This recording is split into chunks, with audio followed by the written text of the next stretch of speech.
Okay, welcome everyone to our Canadian Association on Gerontology webinar. My name is Laurie Weeks and I am the Vice President of the Association, and one of my responsibilities is to help organize and moderate these webinars. Just so you know, there is one more webinar that we're organizing this season, and that will be on June the 17th at the same time. And we are having some of our student award winners present at that session. So please do join us for that webinar if you're able to. Just a few notes about this webinar. You will be muted throughout. Unfortunately, you won't be able to use your microphone, but please feel free to post questions and comments in the chat room feature at the bottom of your screen.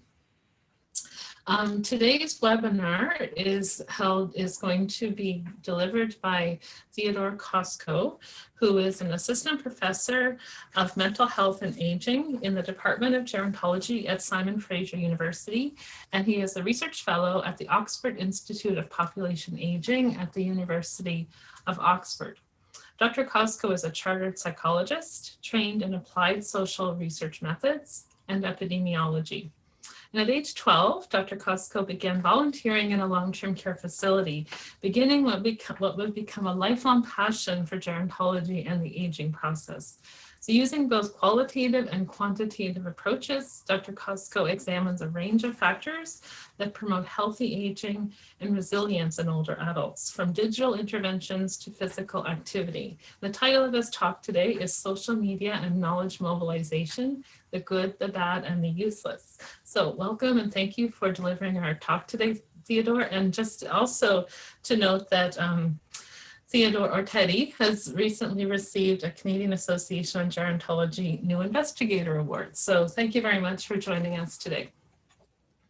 Thanks for having me. I'm delighted to be here to be talking about social media, and I'm joining you from sunny Vancouver. And before we start the meeting, I'd like to respectfully acknowledge we're on the traditional unceded territories of the Coast Salish people, the Musqueam, Tsleil-Waututh, and Squamish nations. So as Laurie mentioned, I'll be talking about social media, and this is a topic that I'm quite passionate about, and hopefully that will be conveyed to you through this presentation. So at the outset, I thought I'd give you a brief overview of the types of social media that I'll be discussing today. And I've broken them down into sort of broad categories. We've got sort of public-oriented, ones that are more public-facing, ones that you may be more familiar with. So these are your Facebooks, Instagram, YouTube, and Twitter. And fair warning, there will be a deep dive on a Twitter tangent. Then looking at more of the sort of business-oriented social media platforms, such as LinkedIn, which I assume many people are familiar with. And then going into more research-specific ones, looking at your academia.edu's, ResearchGate, and these ones you may be less familiar with, but they are much more directed at researchers themselves. And I'll try to put this all within the context of knowledge mobilization and have some tangible take-home messages. And hopefully you'll be able to decide for yourself which of these platforms are the good, the bad, and the useless. Before I get going though, I think it's important to make a disclaimer. I'm not an expert on social media. I don't have an advanced degree in communications or anything like that. I'm not a knowledge translation specialist. That's not what I do for a living. I'm a gerontologist and epidemiologist. So these are my opinions, and they're based on my own personal experiences. So these are my perspective on these different platforms, how I use them for knowledge mobilization, that sort of thing. And also a caveat is this is not a comprehensive list of platforms. I'm sure you'll notice ones that are missing and ones that have been glossed over perhaps. And I'm not trying to have this be a comprehensive list. Again, this is my experiences and my opinions on the ones that I've used, ones that have served me well or not so well, and my perspectives on those. So that's the disclaimer. That being said, I do think I have a bit of a unique perspective on this. So I've actually written papers on the topic, or paper singular on the topic. And in the highlight of my budding academic career, I wrote a paper on social media's impact on impact factor. And this actually got the cover of the Canadian Medical Association journal in December of 2015. So that was an absolute career highlight. I've had a quote research Twitter account for about a decade, so I've used it for a long period of time. I don't know how being there for a long time might not necessarily be a good thing per se, but I've been there for a long time. And in wearing another hat, or in this case, a toque, I've monetized social media. So I have some ongoing, like air quotes, influencer contracts for an Instagram account that I run that is, as you might imagine, not research related. It's more of my part-time professor, full-time fishing enthusiast Instagram page. So this is to say that these are my perspectives, but I do think I have sort of a unique angle on these aspects of social media. So what exactly is social media? And it is so broad now, and it casts such a wide net, it's really difficult to try and pin down what exactly it is or is not. And the take-home message is pretty much everything and nothing at the same time. So in terms of the format that they might take, you've got, microblogging, wikis, videos, pictures, forums, ratings, anything you can think of under the sun is some form of social media. And there is similarly no shortage of categories in which social media platforms or companies have been born. So this is a brief timeline of social media companies over time. And you'll note that this would above the line is the ones when they were launched, and below is when they were shut down. And full disclosure, I have no idea what a lot of these ones in here are per se. I get a pretty good idea like what this one is, this one, that one, but a lot of these I don't know, and they haven't come across my research portfolio, and I haven't integrated them into my research knowledge mobilization. So that is to say, again, disclaimer, this is not a comprehensive list of all of the platforms out there, but this is sort of my perspective on a few choice ones. So with that, which social media platform should I use? And that is the big question. That's the one I will hope to provide some insight into during this talk. And really the take-home message is there are different purposes. You're trying to achieve different things with your knowledge mobilization, and you have different objectives for whatever it might be. And I think in research and in life in general, career, trying to figure out what you're trying to accomplish is half the battle. So trying to figure out what you're trying to do with whatever activity that you're doing. And social media is no different. So as poignantly demonstrated here by Doug the Pug, you're going to want to convey something different in each of these different platforms. So LinkedIn, you might want to be more professional, Facebook more playful, Instagram a little bit more hipster, and Tinder, I don't quite know what that is, but the key message being, try and figure out what you're trying to accomplish and then match the platform to your objectives. So I thought I'd give a platform overview, and this is like a brief synopsis of the platforms in case some folks are not particularly familiar with some, or you just want a quick rundown of them.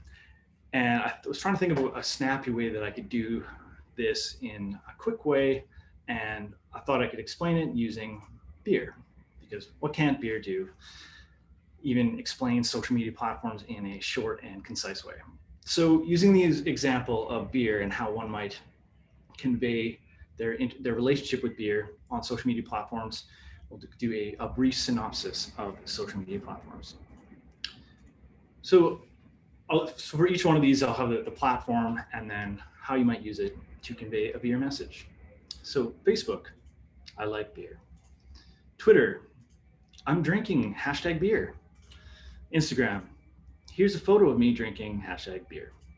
YouTube, here's a video of me drinking beer. LinkedIn, my skills include beer drinking. So these are the more public facing ones, and you can sort of see how they might fit together. Now looking at the research one, this was a harder exercise to do. So ResearchGate, I brewed this beer. Here are a few other beers like it.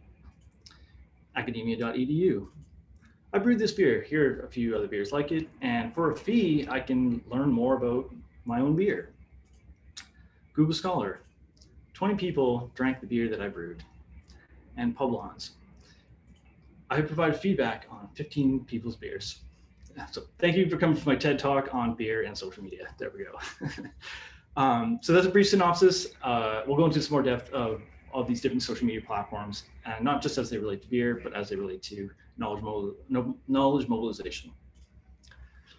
So Facebook, I'm sure everybody has heard of Facebook. It is incredibly popular, and I think that there is a really a good usage in this, like the group function, where you can create a group that's research specific, and then that you can post things in there, keep people updated. I think the caveat of that, and for me personally, and full disclosure, I absolutely deactivated my Facebook account. It just got to the point where there's just so much noise.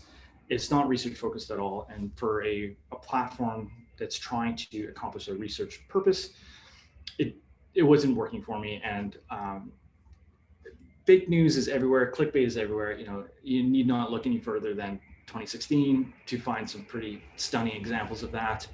And unfortunately for me, I had a Facebook account from 2007 onwards. And so it captured my undergrad, and those photos should never see the light of day. And it was too close of a personal and professional line for me to cross. So I deactivated my account.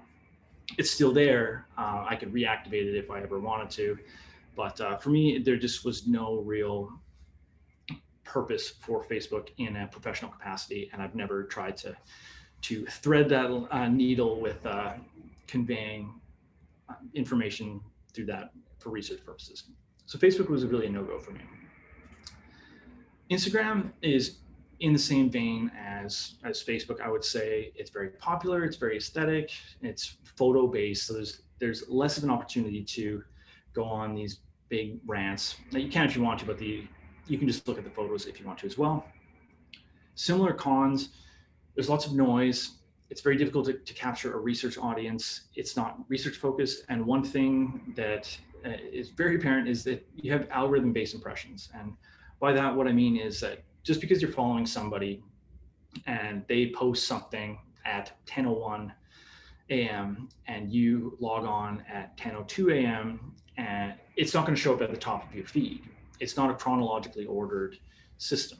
It's based on an algorithm on what you think you will like, lots of machine learning, fancy computing science. So it's all algorithm based. So Instagram is trying to figure out what you want to see. And it's why you'll find that, you know, some posts go viral or not, and some barely see the light of day. And that is very much because of the Instagram algorithm.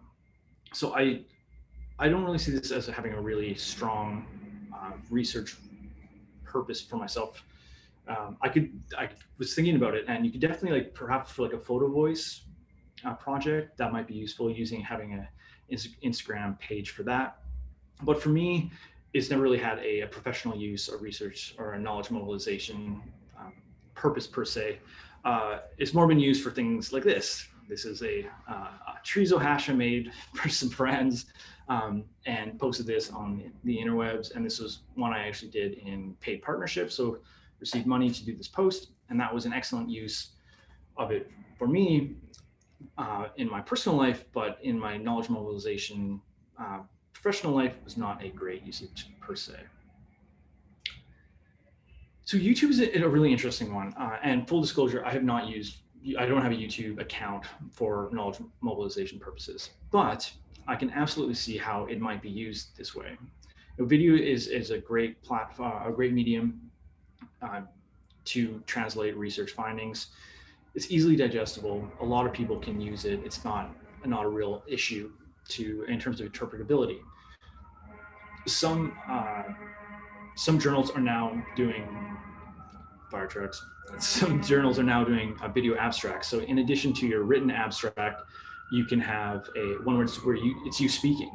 And the Journal of the American Medical Association has quite a popular knowledge mobilization channel with, you know, over 100,000 subscribers, and they use this as a mechanism to translate information on different topics and video abstracts.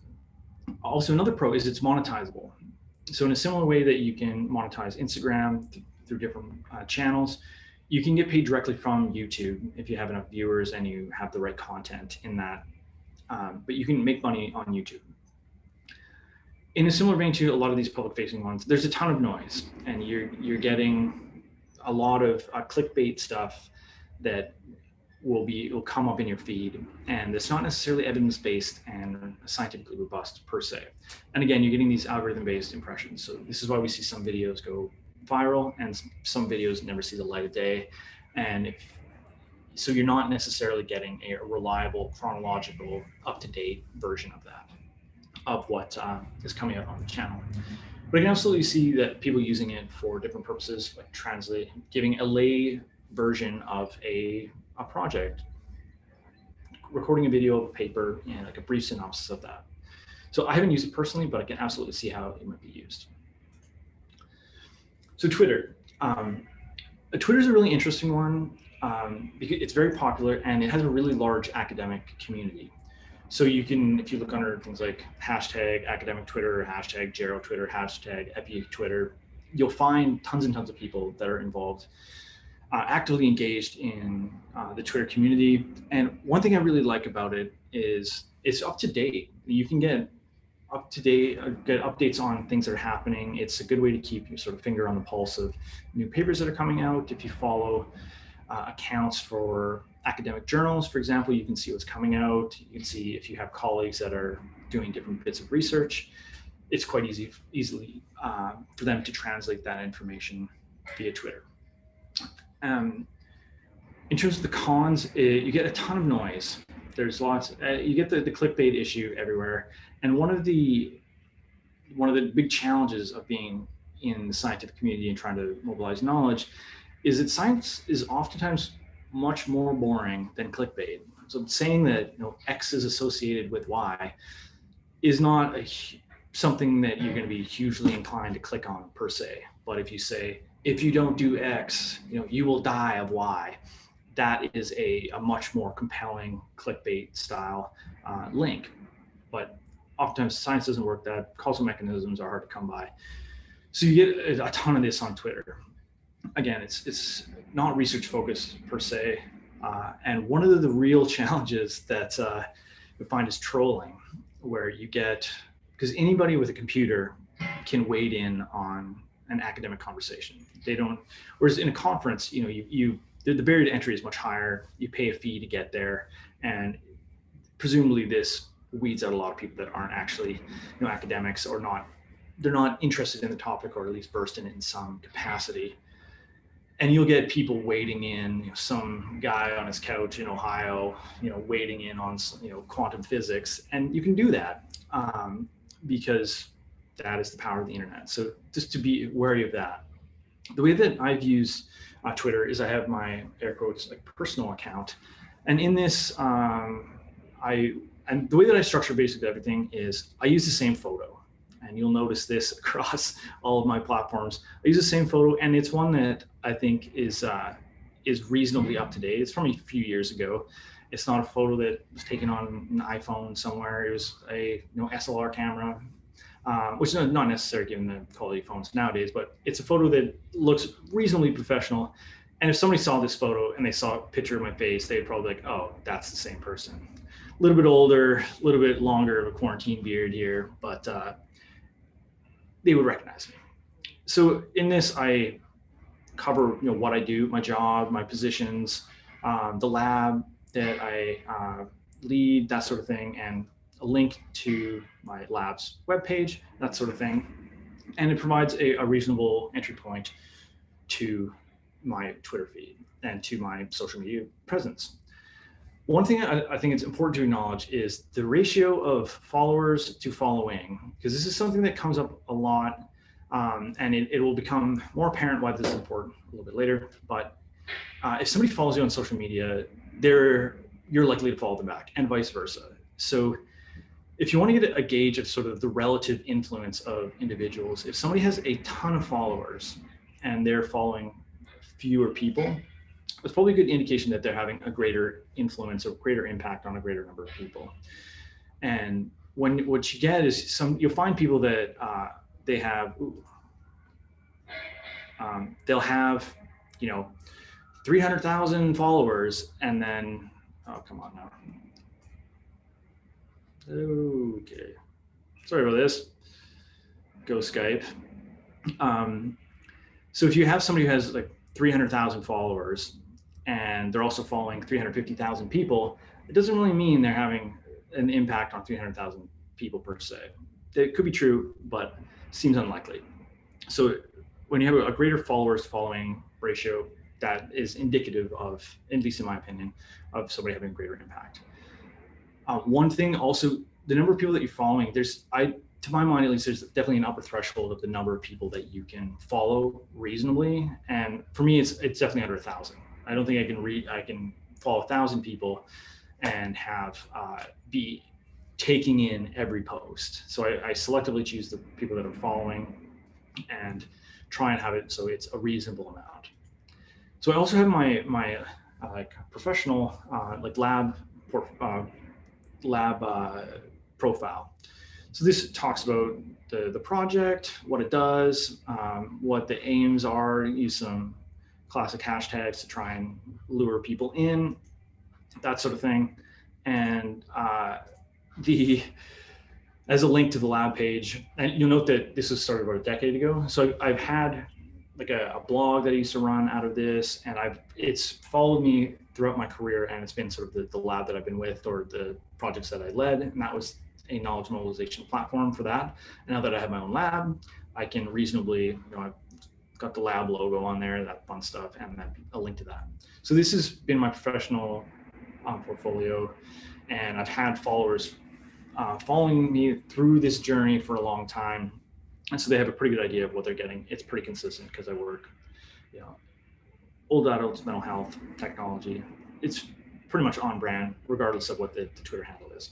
So those are the two big, the two channels that I run, and I've been doing it for a while with mixed success. So now brace yourselves for a Twitter tangent. And I know I promised in the tweet that I sent out from my personal and professional accounts that there would be a 100% chance of having Kim Kardashian and 50 Shades Grey mentioned in this presentation. And so I've made good on that promise. So you may be wondering why I have these two, this individual and this book in there. And one of the things that's remarkable about social media age is that people have become renowned for being renowned or famous for being famous. Kim Kardashian has a huge social media following, and not quite sure what her skill set is per se. 50 Shades of Grey, massively popular book, but I wouldn't necessarily categorize it as top literary content per se. So this concept of having this like a disproportionately high social media following relative to your skill set or the quality of the or the substance behind it, was a concept that was grasped by Neil Hall. Neil Hall, who's an absolute legend, a researcher in the UK and in genome biology, and he created what he called, and this is a real paper. This is it's called the Kardashian Index. And so what Neil Hall started to realize that there's some people that have huge social media platforms. Scientists specifically have huge social media followings, but this is sort of discrepant in reference to their like scientific rigor or their actual scientific pedigree. And this isn't necessarily a bad thing. I think that knowledge mobilization is critical, but there's like this discrepancy where people are sort of being science celebrities rather than doing proper science. So Neil deGrasse Tyson is an excellent example. He's a very charismatic man, has a very popular podcast. He's got millions of followers on Twitter, but the amount of science that he actually does is precious little. So he's not actually publishing papers in his area. What he talks a lot about, he's very knowledgeable, and it's not to knock him for not being knowledgeable, but there's definitely like a discrepancy between the size of his social media following and how many papers he's actually publishing on the topic. So Neil Hall wanted to quantify this via the Kardashian Index, because he thought Kim Kardashian was an excellent example of somebody who had a huge social media following and not a ton of substance behind that per se. And so trying to identify what he called the Science Kardashians, which is pretty hilarious. And he did it in a very clever way. So what he did is he had On the y-axis here, he looked at the number of followers for, so these are all, bearing in mind, these are all like science researchers per se. Scientists with Twitter accounts. So the number of followers and then the number of citations on that person's article. And so in this plot, like there's a reasonable positive relationship between the two. The more citations that you have, the more followers that you generally have. But then you get up here in what he called the Science Kardashians. So you get people like this who have a huge number of Twitter followers, but a relatively few number of citations. So there's this disproportionate amount. So basically, if you are above what would be expected, you would be what he called a Science Kardashian. And so this is effectively looking at the relationship between the number of expected followers and the number of actual followers. So the way that he calculated this was quite clever, and he produced this plot and really caused quite a stir because people were a bit up in arms about this, but I think it really highlighted an interesting point. So I wanted to get in on the game, as one does, and so I wanted to look at, in the same vein as books that aren't so great, are there journals that are renowned for being renowned? They just have a storied history, and do they have disproportionately high social media followings relative to the impact factor of the journal itself, or the scientific rigor? In the same vein that 50 Shades of Grey, as I mentioned, hugely popular book, probably not the most top-notch literary content that has ever been produced in the modern era. So it's sort of a famous for being famous book. And I wanted to see, are there general medical journals that experience the same phenomenon? They are just hugely popular, and there's not a lot of backbone behind that per se. So what I did, this is back when I was a postdoc, had a lot more time to explore these things in depth. And so I went into the Thomson Reuters Insights Journal Citations Report, which basically is a big list of, categorizing all the journal citations and impact factors for journals. So I looked at the category of like general medical journals and pulled out all the information for each of the journals on how many citations those journals had and their impact factor. And impact factor is oftentimes used as a proxy for the impact or the influence that a medical journal has, or any type of journal has. And what impact factor is it's a calculation of the ratio rather of in the numerator you have number of citations in a year, and in the denominator you have the number of articles that journal published in a year. So if you have an article or a journal that published 100 papers in 1 year and had 1,000 citations, it would have an impact factor of 10. If you had a journal that had 1,000 citations and it published 50 articles, it would have an impact factor of 20. So it's a ratio that's used to look at the relative impact of a paper, or of a journal rather. And the assumption is that journals or papers that receive more citations, they're influencing more people. You can argue this up and down. One of the things that I think is important to note is that impact factor and H-index, we'll talk about a little bit later, they're broad sweeping brushes that are easily quantified metrics for relative impact or importance. So I don't think it's a perfect number, but it's one that is used popularly and gives you a broad idea of the relative impact of that. So I collected all the journal citations and impact factor information for each of these journals, and then I went to their Twitter accounts and I looked at number of followers and the number of tweets sent. So maybe you're wondering why the number of tweets sent. That's because, generally speaking, if you're more active on Twitter, you're posting every day, more people are seeing it. So that has an impact on the number of people that will be following you. So I collected all these data, good times, and when I plotted these out, so what you get is you have in the y-axis the journal impact factor, and then Twitter followers. These are both log transformed because they were hugely non-normal data.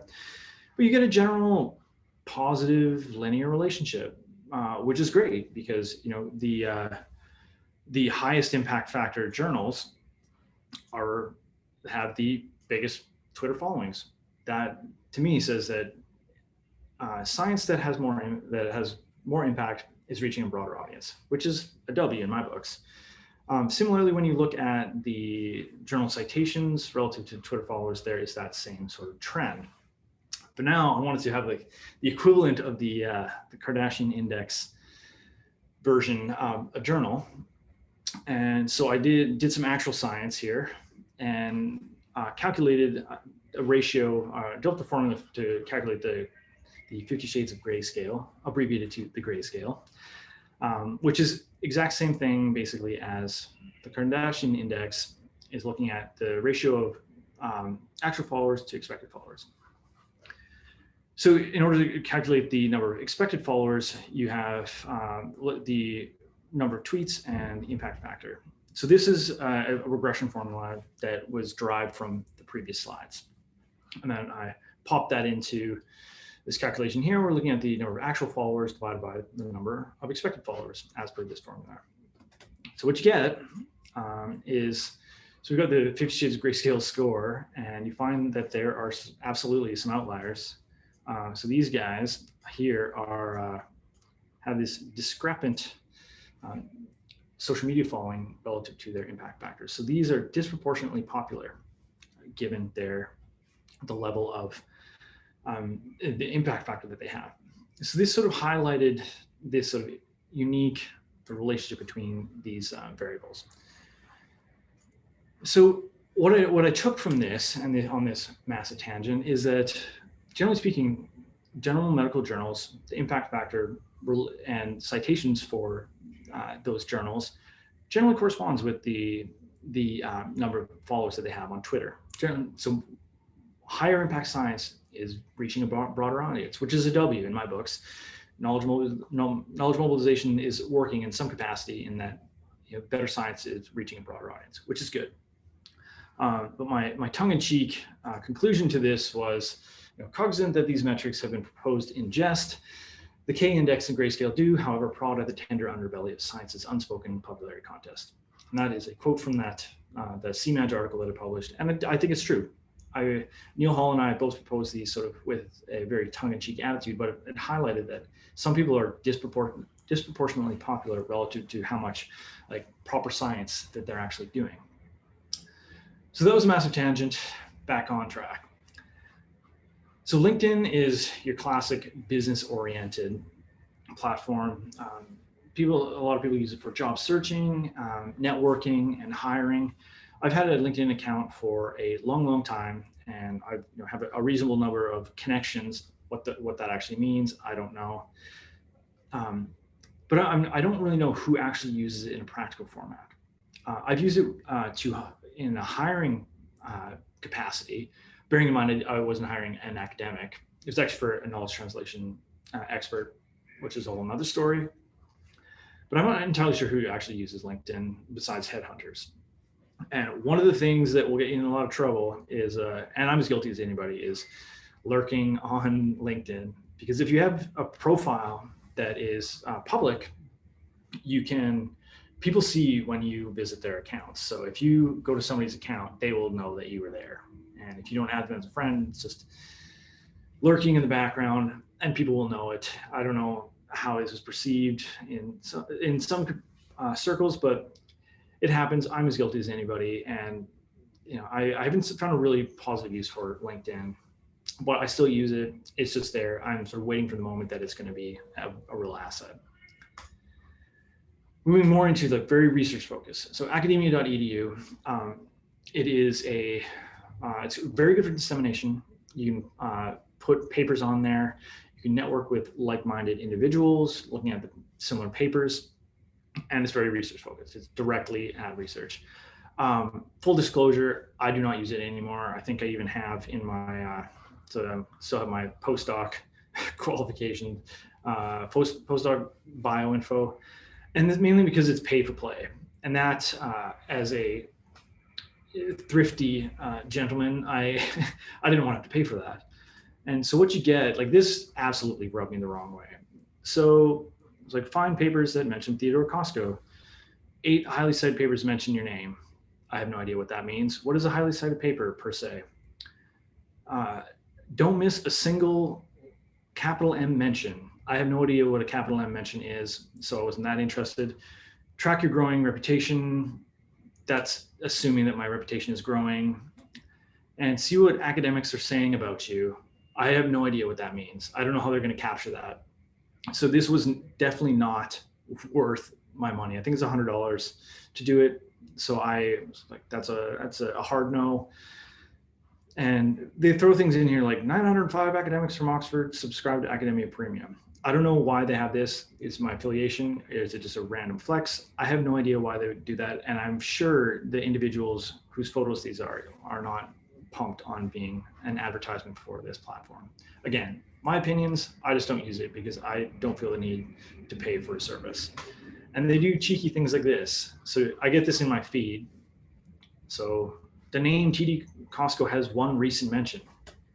What does that mean? And it's not even a capital M mention. So who knows what that means? And I've got to pay for it. You got to upgrade, pay $100 to be able to get this information. That's not super useful. And then someone recently saw a paper. I can look at this, but I have no idea who it is. That's not a ton of useful information for me. And then like the name TD Cosco was recently found in the text of one paper. I have no idea what that means, and I'm certainly not going to pay to find out. So I don't use academia.edu. What I do use is ResearchGate. It's got all the same features for dissemination, networking. It's very research focused, and the metrics are dynamite. I think they're really useful. They have different capacities that you can use it, and I'll go through a couple of them. The cons, it used to be very manual, upload heavy. They sort of iron that out. And also there's, you can get spammed. You can request things from people. Like I get a whole bunch of requests from people, like, will you proofread my manuscript? And it's mainly proofreading for English rather than scientific content. And they don't want to collaborate with me. They just want to have me proofread it. I'm not that keen on that. But ResearchGate, I think, is an excellent platform. So what you can do is, and it has an app. This is a screen cap from my phone. So there's people who interacted with your work rather than the old academia.edu bait and switch where they're going to charge you. They actually give you information. So I've redacted these. This is not a ResearchGate format. These are actual people, and we'll say this individual read your publication on blah blah blah, and we'll give you an actual identification of who it was. And I've definitely, if there's somebody who's going through all my papers and I can see that, I'm like, oh, and look if there's some sort of synergies. And then this is a really great way to open the door to collaborating with people and meeting them via the internet. And that's something that I've absolutely done. And so this is much better information. So you actually know who it is.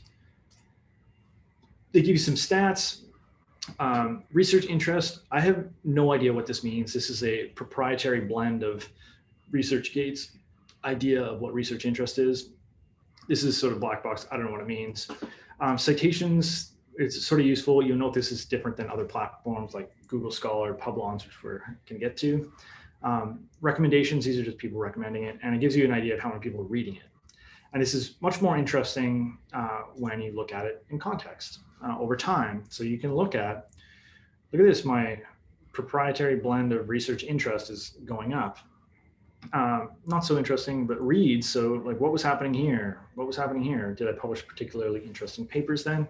Who knows? But you can track these sorts of things over time, which I find very useful. Also, you can do cool things where you have you have your research items. Bearing in mind, these are not all papers. They have a little bit of fluff in there, like data sets, that sort of thing. But one really cool thing is you can have projects. So I have for my precision mental health project, I have a project in here. I can put all the papers in one specific place. Got an idea, the goal of the project, to use a stakeholder-informed process to identify evidence-based pathways to older adults with positive mental health. I can list my collaborators, Indy and Lucy, who are 2 PhD students that are on the project, who had better be listening to this presentation. No pressure. But so I can put this, the whole project in there, store all the papers from that project, give updates in this nice, neat little spot. Another really good use is being able to ask questions. So my family is involved in a charity in Ethiopia, and I do a lot of the research stuff for it. And I was trying to find an Amharic version of the SF-36. So I went ahead and this is a while ago, I might add, I asked, do you have a free copy? And tagged health-related quality of life, psychometrics in Ethiopia. And lo and behold, somebody came out of the woodworks that I'd never met and said, hey, I've got this in Amharic. So that was an excellent use of that. So Google Scholar. So Google Scholar is a little bit different than ResearchGate or academia.edu, and there's no real like networking per se. It's more like a static page. But what it does do, it has really useful metrics, and it auto-populates, so you don't have to do anything. So that's great, and I think the metrics are quite good. One thing that they're having some like accuracy issues, so I recommend going into your own, definitely set up your own Google Scholar account, and then check to see that everything is squared away in that, because sometimes it can get a little squirrely with, if you have a popular name at least, you'll get papers attributed to you that you definitely did not write. So check that out. What Google Scholar does, and I think this is really useful from my perspective, is it gives you an idea of, citations. How many people are actually looking at your work? And you can ask. Lots of people may not have the same sort of may not put the same sort of stock in Google Scholar. I think it's really useful. It gives me an idea of the number of papers that I've citations that I have. You give me an idea of my H index. So that is the intersection between the number of papers that I've published and the number of citations that each of those papers have. So to have an H index of 25 in the past 5 years indicates that I have at least 25 papers, and that there are at least 25 citations on each of those papers. Whether or not this is a totally useful metric is up for debate. I think it's a good broad sweeping strokes one. If somebody has an H index of 100, they're probably having a greater scientific impact than somebody who has an H index of 2. Do I think there's a big difference between 25 and 26? Probably not. But it also gives you what are your most cited papers? Hilariously, this is actually the first chapter of my master's thesis, and this is the first chapter of my PhD. So there we go. Somebody's reading it, which is great to see. One thing that you can use with Google Scholar is you can actually calculate this is a throwback to previous slides. You can actually use your Google Scholar suffix here to calculate your K index value, or your Kardashian index. So here's the link to that. You can calculate that on your own time to see if you are a Science Kardashian. So ORCID, it sort of falls in the same vein as Google Scholar, and it's a static page.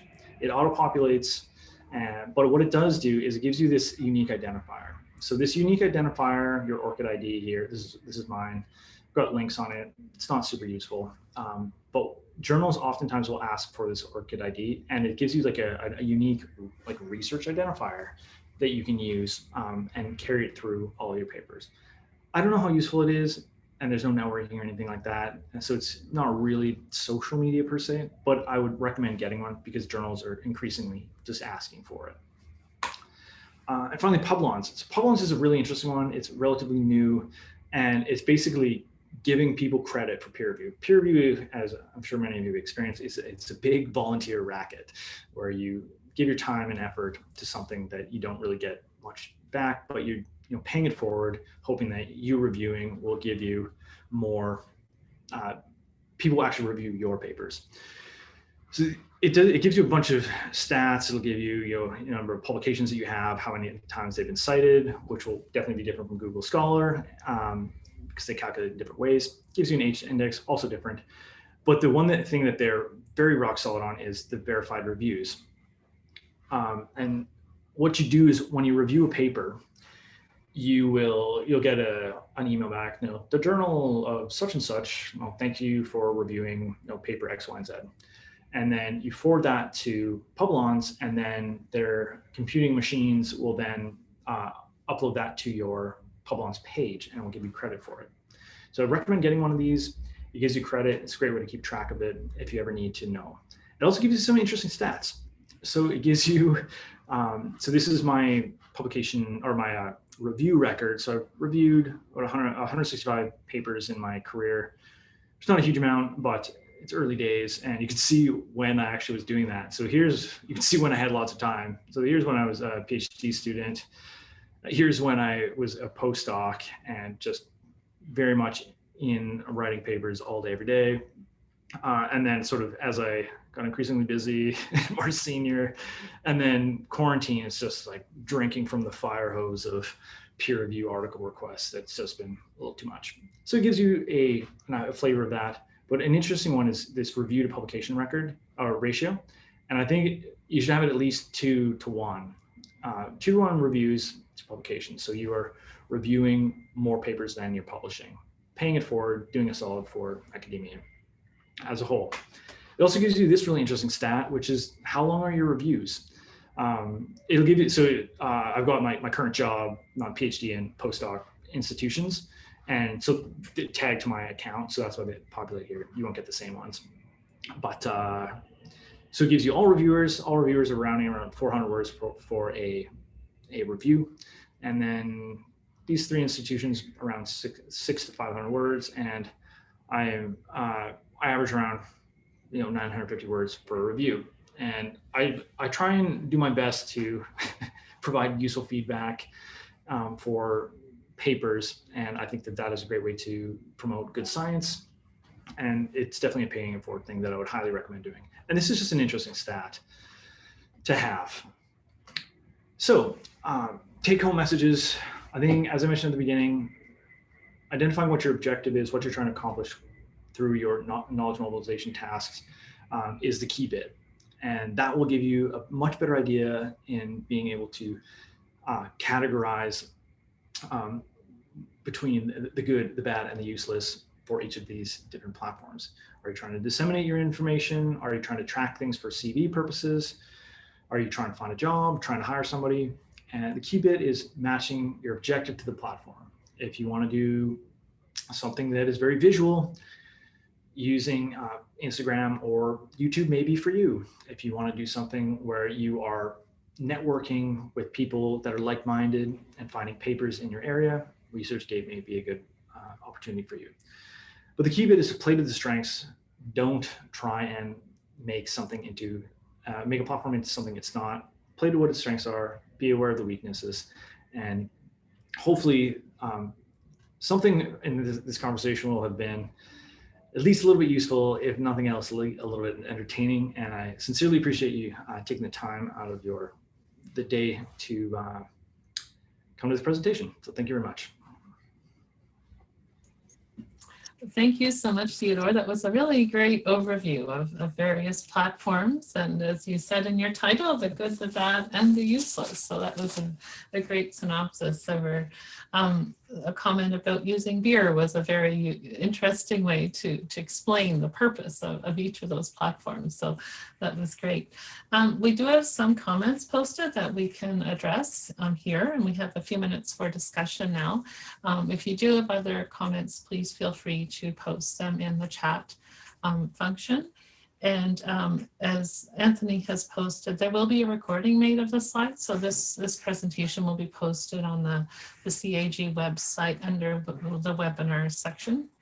So, so Theodore, there was a question we got just prior to the webinar. So someone saw the title. So the question is about our capabilities as academics in terms of our ability to be able to work at a high enough level to really be effective in terms of knowledge mobilization and using all of these different platforms. So the question is really about what would you suggest in terms of whether it would be important to hire someone who has that specific expertise? Sometimes people hire students who might have some specific skills. A lot of us have no specific training in this field, yet we're expected to work across all these platforms. So what suggestions would you have about hiring and who might that be to help to distribute and share information about our research? That's a really good question. And I think it sort of ties back, as most people who know me, I'm always trying to figure out how to match my objectives with I'm trying to do and trying to accomplish that. I guess I would suggest that if you're just trying to mobilize knowledge, you're just trying to engage in a knowledge translation exercise, I would definitely hire somebody who works in that specific area, an expert in that area. And I would venture to look outside of academia. So for myself, I was looking for, as part of the team, I was looking for somebody who has specific expertise in knowledge translation, not in an academic capacity. And I think that that sort of river jumping where you have looking at different industries who specialize in this, and this is what they do day in, day out, is a really effective way to do that. And it brings a new lens to how you translate information. The caveat being, if you are hiring a student and you want to train somebody in those skills, that's a whole different task. So if you are trying to bring somebody on board that you can teach how to do this, or trying to foster some skills in that area, that's sort of a different thing. But in my experience, like, if there's a very specialized task that doesn't necessarily fall within the wheelhouse of research expertise, my attitude is to look outside and look to people that do this for a living. And the communicators that work in industry oftentimes have very different perspectives, and I think that is and are oftentimes much more close to the real world, and they have really interesting perspectives and new ways to approach knowledge mobilization within a research capacity, at least. Okay, thank you. Another question is about using different social media platforms for recruitment for research purposes. So have you used these platforms to recruit participants for studies, and what ones could be useful for that in particular? That's interesting. I've used, I did an online survey a number of years ago, and it was actually a comparison group for adolescents. And we used social media as a recruitment platform for that. And that was quite effective. I have not used it for recruiting older adults per se. And it introduces a lot of selection bias. So if you are recruiting on Twitter, you're automatically sort of scraping the top of the technological savvy older adults, and you may be missing out on a lot of people, which is a real challenge. And particularly for someone like myself that works in technology, you want to have a diverse cross-section of technological savvy and familiarity with bits of tech. So that can be tricky. It is, I guess it's trying to figure out what you're trying to accomplish. And I think that if you're trying to recruit very tech savvy, social media familiar older adults, absolutely. But if you're trying to look at things like the digital divide, you may be getting a very strong selection bias. So it was a long-winded answer. The short-winded answer would be I would try and figure out who you're trying to recruit, and like Twitter and Facebook were actually ones that we used, but I'm not a big fan of Facebook. So there we go. Right. Yes, you deactivated that one. So here's another question from a PhD candidate who is wondering about what are the best platforms to really focus your the limited time and energy you have to really promote your research and get information out there. So what do you think would be the best places for someone who has limited time and resources to really focus on? Yeah, again, it's who you're trying to reach.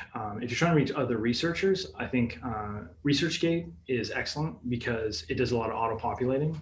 So if you publish a paper, it will automatically populate. It'll say, you have a new publication, add new publication, and you just confirm it. And then so you're building your profile up without having to put in a lot of effort. And then people can interact with you. So you can put in zero effort basically into ResearchGate, or just above zero effort, and people can reach you and reach your research. So it's a low effort, high reward. Twitter is good for actively engaging with other researchers for sure. I think that is a very useful mechanism because there are tons and tons of people on Twitter that are very active, that you can connect with. I've definitely connected with people I ended up collaborating with So like, oh, we published results from our new study, or we're halfway through our study on, X, Y, and Z. And I'm like, oh, I work in X and Y as well. So, we should chat.